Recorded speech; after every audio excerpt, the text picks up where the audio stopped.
So yesterday I got a question on my Facebook fan page wall from our friend Val. He wants to know what I think about leadership. It's interesting because this is one of the things I've spent a lot of times thinking about, and this is the conclusion that I've come to, because if you have some form of ideal that you'd like to share with people, you can look for different methods to share that ideal with people and therefore lead them. So a lot of books are written on what the right ideal for leadership is, what is the right thing to get people to want to do, right? And there are a lot of books written on methods, how to get people to follow you as a leader. I tend to think that both of these things fall short. And I'm coming to the realization that leadership is actually an internal phenomenon first. It's something that happens inside you that creates a sort of magnetism whereby people will follow you. If you notice, there are many different ideals. If you look at a Hitler and you look at a Martin Luther King, both charismatic orators, tremendous speakers. They use their hands, they use their face, they use expression to draw people near them. Tremendous ability. Their method is the same, but yet their ideals diametrically opposed. Both tremendous leaders, regardless of your personal feelings towards the ideal being presented. One sought to enslave, one sought to liberate, but yet both tremendous leaders. So we can't say that the ideal is what's important, right?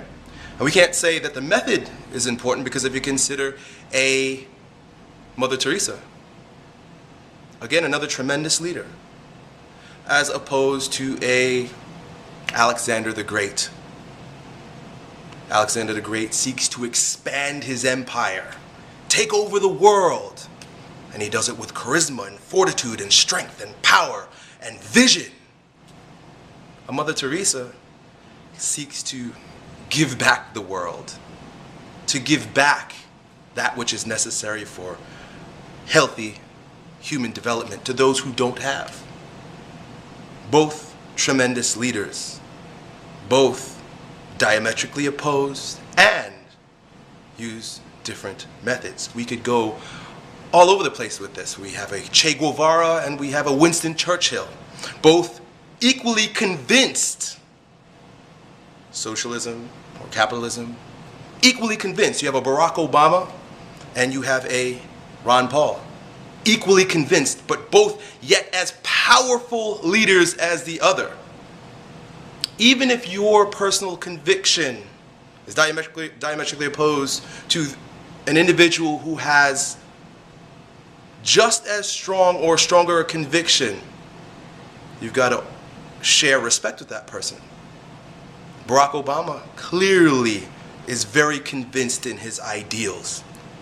It's been discovered that he's of a socialist mindset. You could say you like that, or you could say you don't like it. But he's clearly coming from a place of strong conviction, and that affords him the respect that he deserves. I personally am not enrolled in his ideals, but I respect the man. When he speaks, you know that he's speaking from a place of heartfelt conviction. He's a great speaker. But look at Ron Paul. He's been able to mobilize the hearts and minds of millions of young people with his idea of liberty and libertarianism.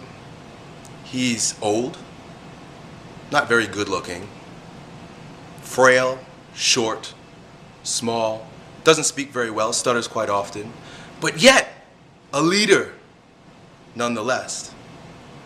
My point here is that it doesn't matter what you are doing, how you choose to lead. And in fact, that's a very neurotic way to go about it. How do I become a leader? It shows that there's ego. It shows that you're seeking to manipulate. How do I get them to listen to me? How do I grab them and make them go? As opposed to strengthening your conviction in your ideal.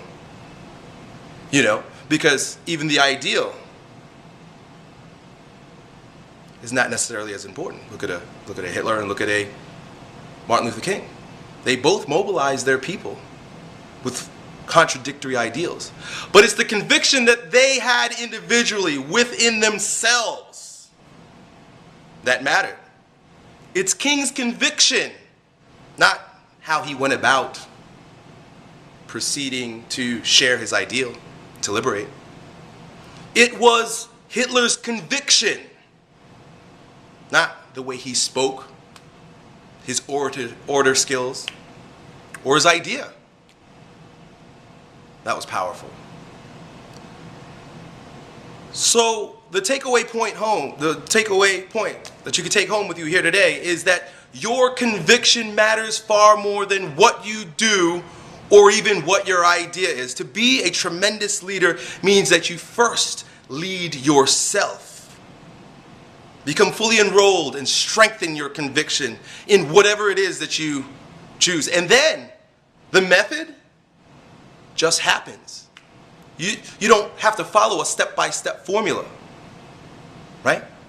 You don't have to grab and control, although that is a method. You've got a Jesus or a Muhammad. Jesus flips tables and tells you, come, follow me. Muhammad goes in and breaks all the statues and tells you what to think. And you've got a Buddha who sits under a tree and waits for you to come, equally convinced that their ideal is the one. So to cut to the chase, grow your own strength of conviction, and the path toward leadership will be unveiled.